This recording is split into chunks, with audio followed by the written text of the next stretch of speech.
Question is actually two-part of question.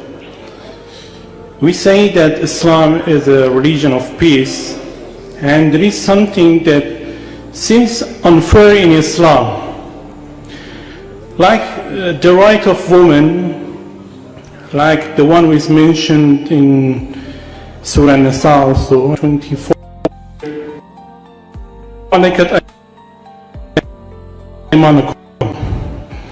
So my question is that if Islam is a fair between the men and women, why there is a price like this that a woman can be like a slave in this situation after a war between the Muslims and non-Muslims? Sister, I do not understand your question correctly. Surah Nisa chapter 4 verse 24, I know it means something else. Surah Nisa chapter 4 verse 24 talks about those women you can marry. Yes, at the end of that is mentioned what your right hand possesses. Yes, I did not understand your Arabic clearly. There is ma malakat aymanukum. ما ملكت أيمانكم أو ما ملكت أيمانكم. What your right hand possesses. Yes. Yes, so what's your question? So it is about the woman which is like a slave, which there's a fight between Muslim and non-Muslims, and there is a woman behind them, behind like a widow, something like that. You can marry with them, and it is like what you earn from your fight, as like a slavery, according to my understanding. May you explain it or clear? What's your question regarding that? That is it correct or is it wrong? My question is that how a woman can be forced to be married with a Muslim. The brother asked the question that when you have to take the girlfriend is very common, having mistresses is common. In Islam, when you have relationship, you can only have with your wife and that which your right hand possesses. Now when you have a war, whatever you booty you get, it becomes part of you. And what we have prisoners of war. How we have prisoners of war, you know?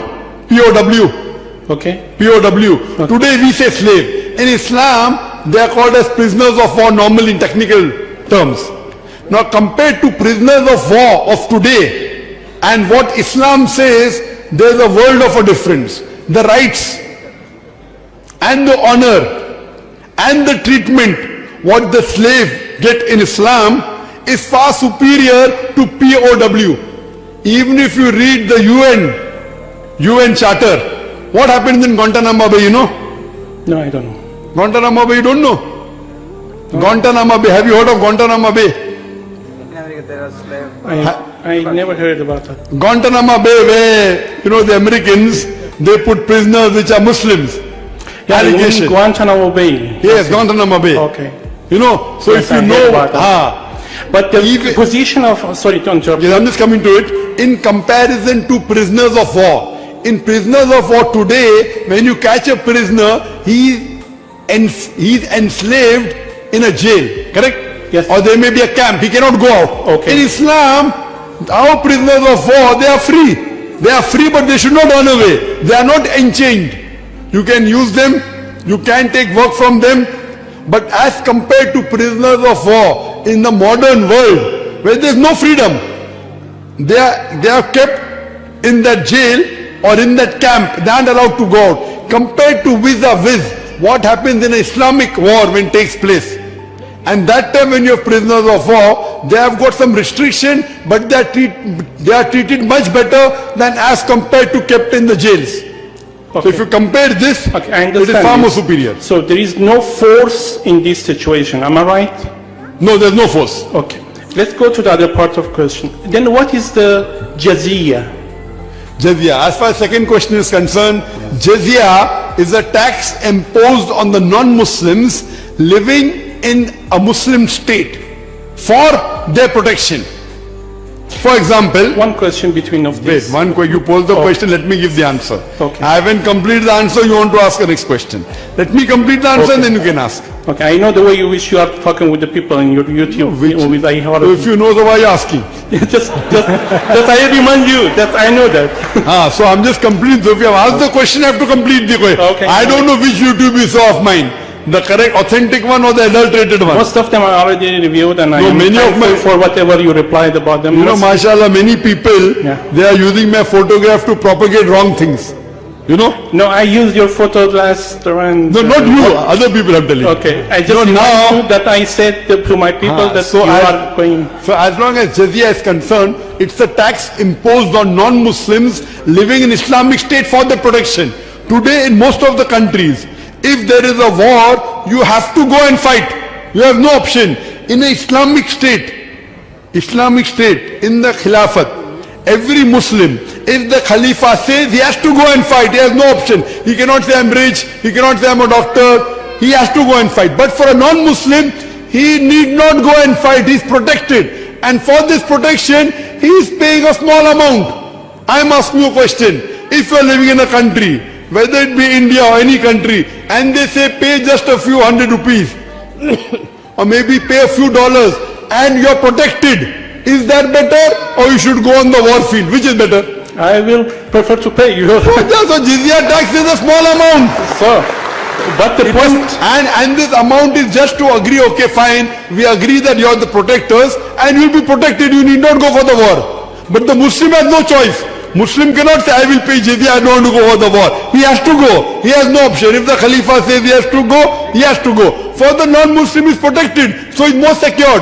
If I am in your position, I would prefer paying some money and staying at home secured rather than going in the battlefield. Yes, brother, next question. Okay, it's the same question actually. I understand for the protection we have to pay tax or whatever you name it. But according to my understanding, jizya is 3 sections. You either should pay or fight or become Muslim. According to my understanding, means a country like Iran is next to us and they are not Muslims. We should fight with them, or they have to pay, or they become Muslim. Is that right? No, when a Muslim takes over or conquers in any land, if they become a Muslim, then they have no option, they can't pay jizya. If required, they have to fight in the battlefield. No option. So if you become a So Muslim, they are, in this case, they are forced to pay.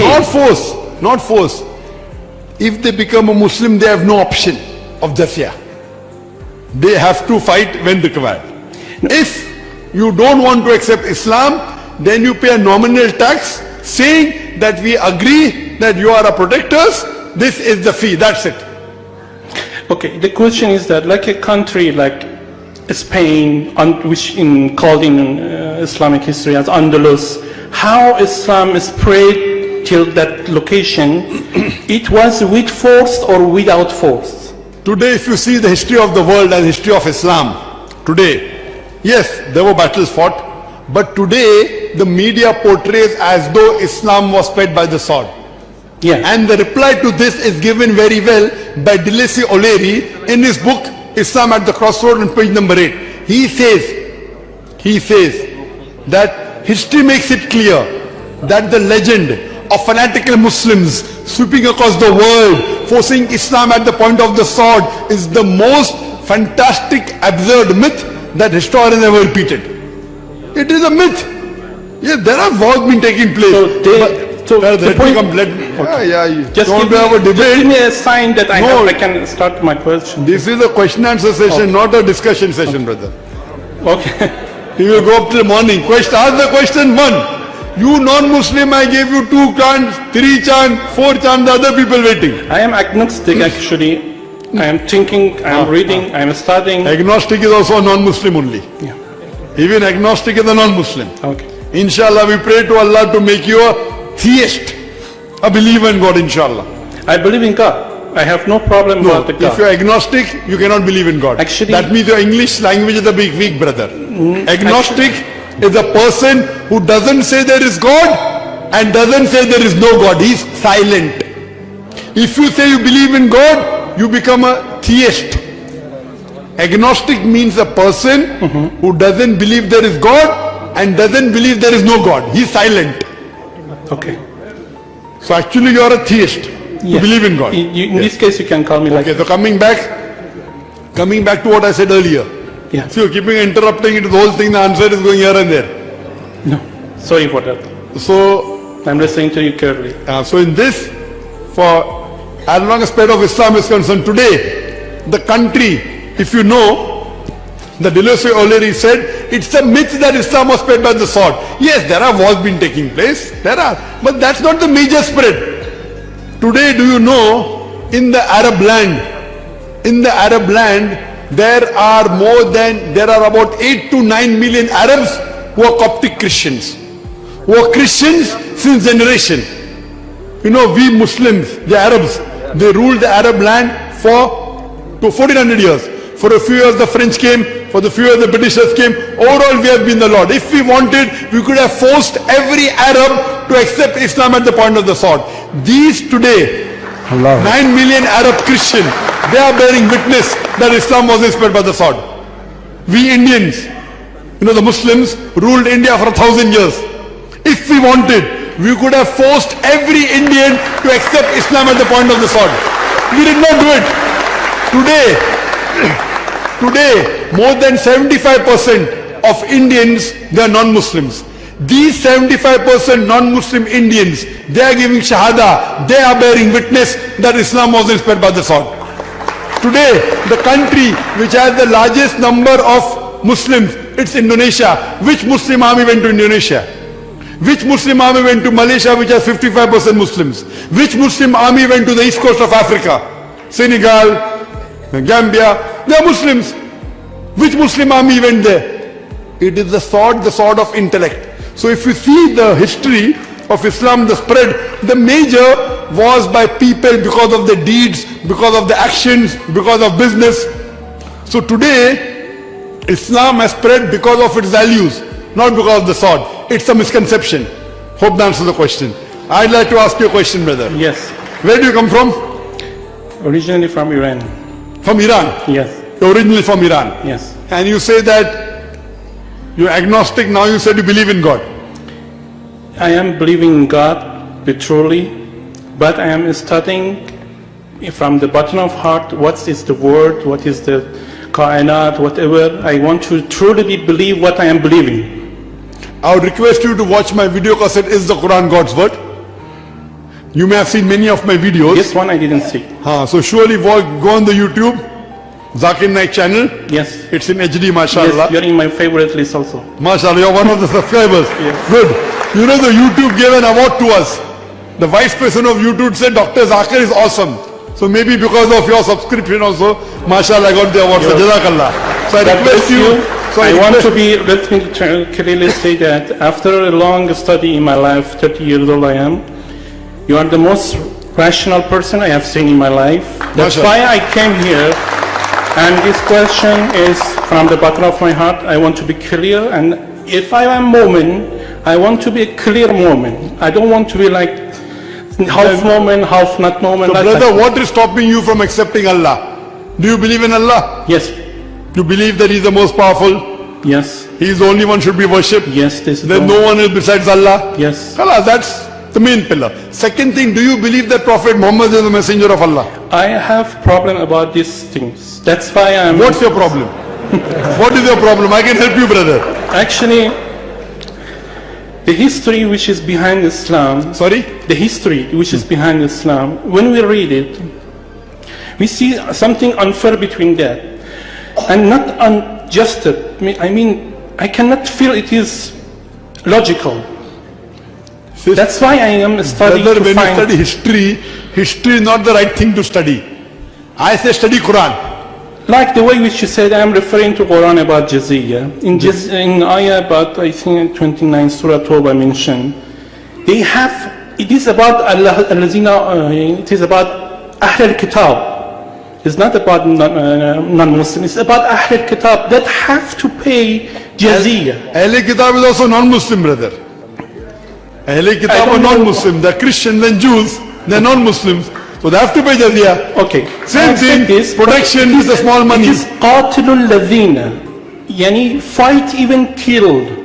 That much going behind it. When you say about Surah Tawbah, this fighting is talking in the battlefield. Many of the people quote out of context. In the battlefield you have to fight, you cannot sleep. Okay, how Understand, na? I accept that. And again, people quote out of context. This is the context when people come to kill you. So the people in Andalus was trying to kill Muslims. Forget Andalus. I'm not bothered about Andalus. I'm not bothered about India. I'm bothered about Qur'an and the Sahih Hadith. If people in Andalus did some mistake, why should I be held responsible? How Muslims go to Andalus? I am not here to talk about Andalus or talk about Mughals. I'm here to talk about Qur'an, Allah and His Messenger Muhammad. Khalas. Okay. History, if there is a bad Muslim, just because the Muslim is a bad example, why are you blaming Islam for that? See, for example, Okay. you want to judge a car, a latest Mercedes car, S500 in the market, Okay. latest 2016 model, fine? Yeah. You want to judge how good the car is. If a person who does not know how to drives the car and bangs up the car, who will you blame, the car or the driver? Or first driver. Driver! Yeah. So look at the car. Yeah. The car. Yeah, this is the car. I am referring to Quran for all No, of my study. But Spain, forget about Spain. You're talking Andalus. There is no Andalus in the Quran. Yes. Huh? Okay, I will read about it. I will think That's about the reason. Forget about history. It is good for knowledge. Okay. But number